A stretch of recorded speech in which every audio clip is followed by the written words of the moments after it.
안녕하세요. 제콩입니다. 오늘은 초급자가 금세 한 발짝 중급자로 올라설 수 있는 재무제표를 쉽게 이해하는 방법에 대해서 얘기를 한번 해볼게요.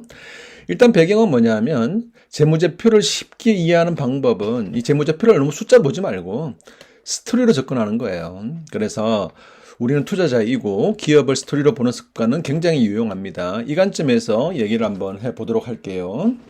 자, 먼저 1단계입니다. 1단계는 재무제표를 스토리로 이해하는 겁니다. 자, 예를 한번 들어볼게요. 자, 제가 JK 컴퍼니를 만들었습니다. 제콩 컴퍼니입니다. 가정을 해보겠습니다. 젊은 세대를 타겟으로 화장품 사업 아이디어가 있었고, 제가 5억을 내서 JK 컴퍼니라는 화장품 회사를 설립했고, 은행에 5억을 빌렸어요. 이걸 이제 우리가 재무상태표에 표현하면 이렇게 표현하는 거예요.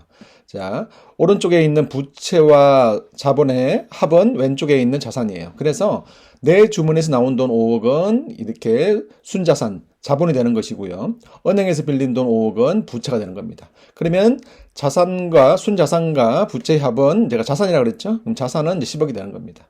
그러니까 이렇게 그냥 간단하게 그림으로 이제 이해하시면 되고요. 자, 이제 사업을 해야 되니까 화장품 생산을 위해서 화장품 만드는 기계를 5억 주고 샀어요.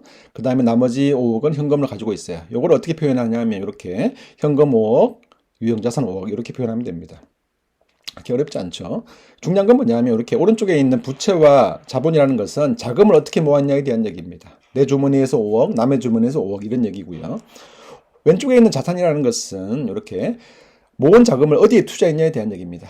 그래서 현금으로 5억 가지고 있고 유형자산에 5억 투자했다 이렇게 표현해 주는 것이고요.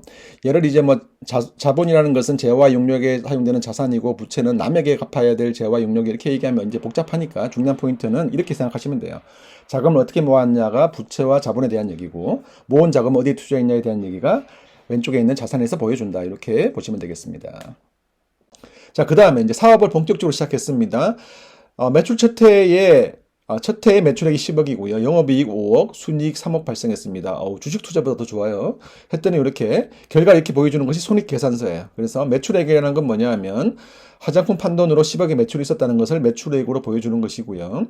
그다음에 영업이익이라는 것은 이런 다양한 비용을 빼고 번 돈이 5억이라는 얘기이고 당기순이익이라는 것은 이자 세금 다 떼고 실제로 벌어들인 돈이 3억이다 이렇게 표현하는 겁니다.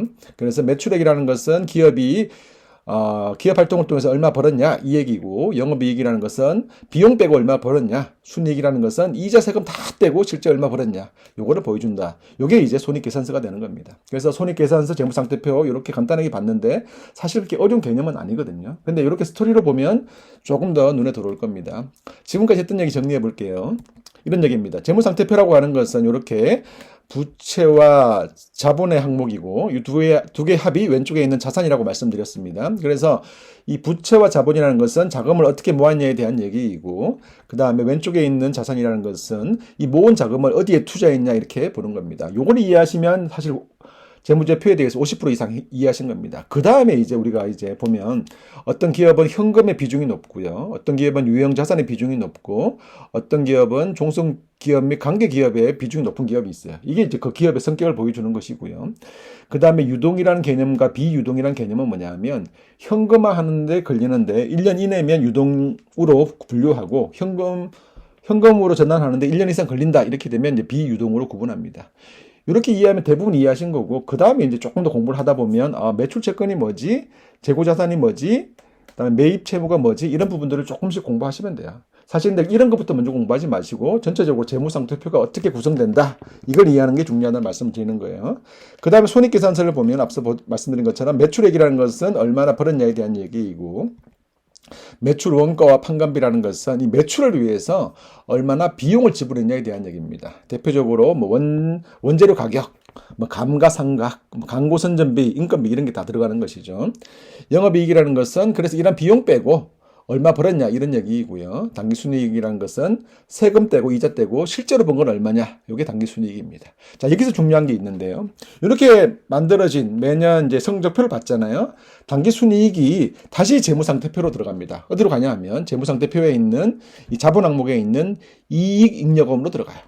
그죠? 여기 굉장히 중요한 얘기이고요. 여기에 들어간 이익잉여금은 그대로 있겠어요? 그렇지 않겠죠? 이 이익잉여금은 다시 어디로 갑니까? 배당을 이제 빼고 들어온 이익잉여금이니까 다시 얘가 어떤 기업은 현금으로 쌓이는 기업이 있을 것이고 어떤 기업은 다시 유형자산으로 쌓이는 기업이 있을 것이고 어떤 기업은 관계기업 투자로 쌓이겠죠. 그 다음에 다시 어떻게 돼요? 얘가 다시 이렇게 손익계산서에 매출액에 또 영향을 주겠죠. 그래서 항상 보실 때는 손익계산서를 먼저 보는 게 좋아요. 그래서 그 기업이 매출과 이익이 증가하는지를 보고요. 그 다음 이익이 다시 어떻습니까? 재무상태표에 이익잉여금으로 들어가니까 들어간 이익잉여금이 다시 효율적으로 투자되느냐를 보는 것이고요. 투자되면 다시 어떻습니까? 다시 이익으로 연결되느냐. 이렇게 기업이 선순환 구조로 이어지느냐를 이제 우리가 분석하는 것이 중요하고 재무제표를 보는 이유는 뭐냐면 바로 이걸 이해하기 위한 거예요. 그래서 이 기업이 영업활동을 통해서 나온 이익이 다시 어떻습니까? 재무상태표에 투자로 이어져서 이 투자가 다시 손익계산서의 매출과 이익으로 증가하는지 이렇게 선순환 구조로 이어지고 있어 요걸 우리가 확인하고 이런 기업들이 어떻습니까? 시장에서 밸류를 높게 받을 수밖에 없다. 이렇게 말씀드리는 겁니다. 자, 이제 2단계로 이렇게 우리가 이해한 재무제표를 가지고 이제 응용을 해볼게요. 한 단계 더 나가 보겠습니다. 자, 다시 JK 컴퍼니로 가보겠습니다. 화장품 회사를 설립했다고 했죠. 그래서 처음에 설립 자금이 10억인데 대표이사 JK 제콩이 5억을 냈고 은행에서 5억을 빌렸다고 했습니다. 이걸 재무상태표에 표현하면 이렇게 내 주문에서 5억, 남의 주문에서 5억 해서 총 자산이 10억이 됐습니다. 그리고 이제 10억 가운데 5억은 기계장치를 샀고요. 나머지 5억은 현금으로 갖고 있습니다. 표현하면 이렇게 유형자산 5억, 그 다음에 현금 5억이 됩니다. 자, 그래서 이제 창립 첫 해에 제가 밤잠을 설치면서 열심히 일을 해서 매출액 10억, 영업이익 5억, 순이익 3억이 발생했어요. 그 다음에 이 발생한 3억은 이제 이익잉여금이 되는데 일단은 이제 현금으로 넣어놨습니다. 요거를 표현하면 이렇습니다. 먼저 손익계산서를 펼쳐보면 매출액은 10억, 그죠? 영업이익은 5억, 당기순이익 3억이 발생했다는 것이고 이 발생한 당기순이익 3억은 다시 이제 재무상태표에 표현된다 그랬죠. 재무상태표에 이렇게 3억이 이익잉여금으로 이제 표현된다 이렇게 말씀드렸고 이 이익잉여금은 일단 현금으로 넣어놨다고 그랬습니다. 이렇게 현금으로 쌓여있다 이렇게 우리가 재무상태표에 표현할 수 있는 겁니다. 자, 그리고 나아가서 이제 JK 컴퍼니 경영진이 모여서 이제 고민을 시작했어요. 뭐냐면 이 3억을 일단 현금을 쌓아놨는데 계속 현금으로 쌓아놓을 건지 아니면은 공장 설비를 늘릴 건지 아니면 배당을 할 것인지 이걸 고민하게 된 겁니다. 그래서 이렇게 기본적으로 요 3억에 대해서 첫 번째는 그냥 현금으로 둬, 두 번째는 공장 설비를 늘려 또는 배당을 할까? 이렇게 고민해 보는 겁니다. 이게 어떻습니까? 그 기업의 성격을 보여주는 거예요. 그죠? 이렇게 가는 겁니다. 자, 다시 말하면 이런 얘기입니다. 이 흐름을 이해하는 게 중요한 것인데 회사가 현금을 그대로 쌓아두는지 설비 투자를 하는지 그래서 성장하는 기업인지 또는 꾸준히 배당을 하는 기업인지 이렇게 보는 건데 앞서 말씀드린 것처럼 이 3억을 가지고 이렇게 그냥 현금으로 가지고 간다 또는 공장 설비를 늘린다 배당을 한다 이렇게 얘기하는 것이잖아요. 현금으로 계속 가지고 있으면 우리가 보통 이 자산주라고 얘기를 하는 거예요. 그죠? 공장 설비를 늘린다 이게 뭐겠어요? 성장주가 되는 것이고요. 배당을 계속 늘린다 배당주가 되는 거예요. 이런 식으로 기업의 성격이 만들어진다. 이렇게 우리가 기업을 재무제표를 통해서 기업의 성격을 우리가 이해할 수 있다. 이렇게 말씀을 드리는 겁니다. 자, 3단계입니다. 3단계는 여기 3발 더 나가서 이제 ROE를 통해서 입체적으로 기업을 이해할 수 있어요. ROE에 대한 개념을 한번 얘기해 볼게요. 자, 첫 번째. 제가 이제 친한 선배를 만났어요. 그래서 원래 제가 실적이 매출이 10억이고 영업이익이 5억이고 순이익이 3억이라고 막 자랑을 했어요. 했더니 이 선배가 제 친구 B에 대해서 얘기를 합니다. 저 친구 B는 저하고 라이벌 관계인데 이 친구는 매출이 20억이고 영업이익이 10억이고 순이익이 6억. 그러니까 다시 말하면 저보다 2배나 높은 실적을 보여주는 거예요. 그래서 굉장히 제가 빈정이 상했어요. 그래서 이 경쟁자로 여기는 친구가 저보다 매출과 이익이 2배나 높다니까 제가 풀이 죽었거든요. 회사에 갔어요. CF를 불러서 제가 하소연을 했습니다. 그랬더니 CF가 ROE에 대한 얘기를 해주더라는 겁니다. ROE가 뭐지요? 물어봤어요. 자, ROE라고 하는 것은 순이익에서 순자산을 나눠주는, 다시 말하면 순자산에서 순이익 얼마나 나오느냐, 내 주머니에서 나온 돈으로 얼마나 이익을 만들어내느냐를 보여주는 지표라는 거예요. 즉 ROE라는 것은 내 주머니에서 나온 돈으로 얼마나 이익을 만들어내주는 것을 알려주는 지표인데 사실 좋은 기업이라고 하는 것은 ROE가 높은 기업이 좋은 기업이라는 거예요. 단순히 매출액과 영업이익 규모가 크다고 좋은 회사라고 볼 수 없다. 이렇게 얘기를 하더라는 것이죠. 쉽게 말해서 내 돈 10억을 투자해서 10억을 번 경우하고 내 돈 2억을 투자해서 5억을 번 경우를 상상해 보면 당연히 어떻습니까? 2억을 투자해서 5억을 번 경우가 훨씬 더 낫지 않느냐. 굉장히 합리적인 얘기를 하더라는 것이죠. 자, 이제 이런 얘기입니다. 올 초 기준으로 보면 JK컴퍼니는 순자산이 5억이고요. 친구는 순자산이 20억이에요. ROE라고 하는 것은 내 주머니에서 나온 돈으로 얼마나 효율적으로 이익을 만들어내느냐를 이제 보여주는 지표라고 했잖아요. 그러니까 다시 말하면 순자산이 낮아도 이익의 그 퍼센트, 효율이 더 높으니까 JK컴퍼니가 더 좋다는 얘기인데, 요거를 이제 재무상태표로 표현하면 이렇습니다.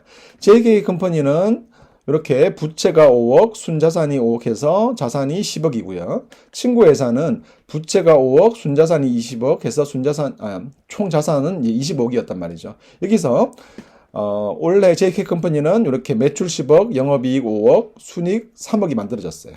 그리고 이제 친구 회사는 매출에 20억, 영업이익이 10억, 당기순이익 6억이 만들어졌거든요. 그러니까 ROE를 따져보면 JK컴퍼니는 이렇게 어떻습니까? 5억에서 3억을 만들어냈으니까 ROE가 60%이고요. 친구 회사는 20억으로 이렇게 있는 20억으로 이렇게 6억을 만들어냈으니까 ROE가 30%라는 겁니다. 그래서 실제로는 친구 회사보다 이 제콩 컴퍼니가 훨씬 더 ROE 관점에서는 더 좋은 기업이라 이런 것을 보여주는 겁니다. 그래서 ROE라고 하는 것은 제가 앞서 말씀드린 것처럼 순자산에서 얼마나 순이익을 만들어내느냐, 그죠? 얼마나 이게 내 주머니에서 나온 돈으로 효율적으로 이익을 만들어내느냐에 대한 얘기인데, 얘를 조금 더 확장할 수가 있거든요. 우리가 초등학교 수학 시간에 동일한 숫자를 분자와 분모에 곱해줄 수 있다고 그랬습니다. 그죠? 그래서 이렇게 해놓고 매출 곱해주고 자산 곱해줄 수가 있거든요. 이렇게 되면 순이익에서 매출을 나눠주면 이게 뭐가 되겠습니까? 순이익률이 되겠죠. 매출에서 자산을 나눠주면 이게 매출 회전율이 되는 것이고, 자산에서 순자산을 나눠주면 레버리지가 되는 겁니다. 그래서 이제 보시면 우리가 ROE를 처음에 단순화해서 보면 순자산에서 순이익을 얼마나 만들어내느냐에 대한 얘기인데, 얘를 확장해 보면 그 기업의 매출과 이익에 대한 얘기, 나아가서 부채 비율에 대한 얘기를 보여주는 겁니다. 그래서 우리가 A기업과 B기업이 있으면 같은 ROE가 20%라도 A기업은 만약에 매출과 이익이 제자리면서 부채 비율이 높아서 20%인 기업이고, B기업은 이익률이 증가해서 20%다. 누가 더 좋은 기업이겠습니까? 당연히 그죠? B기업이 좋은 것이다. 이렇게 볼 수 있는 겁니다. 이상을 이제 요약해 볼게요. 첫 번째, 재무제표라고 하는 것은 기업을 이해하기 위한 툴입니다. 그죠? 처음부터 너무 어렵게 공부하지 마세요. 그죠? 처음에 중요한 것은 뭐냐? 그 기업, 스토리를 가지고 그 기업이 어떻게 매출을 만들고 이익을 만들고 그 이익이 다시 기업에 투자돼서 선순환 구조가 만들어지느냐, 이걸 이해하는 게 중요하다는 겁니다. 그래서 재무제표를 공부하는 이유는 결국 기업을 이해하기 위한 것, 이것을 말씀드리는 것이고, 기업이 이익을 창출하고 이익이 다시 투자로 이어지고 투자가 매출 증가로 이어지는 선순환 구조를 갖는지, 이걸 이해하시는 것이 굉장히 중요한 것이고, 이 선순환 구조를 보여주는 굉장히 중요한 지표가 ROE다. 이렇게 말씀을 드리면서 재무제표에 대한 이야기를 마무리하겠습니다.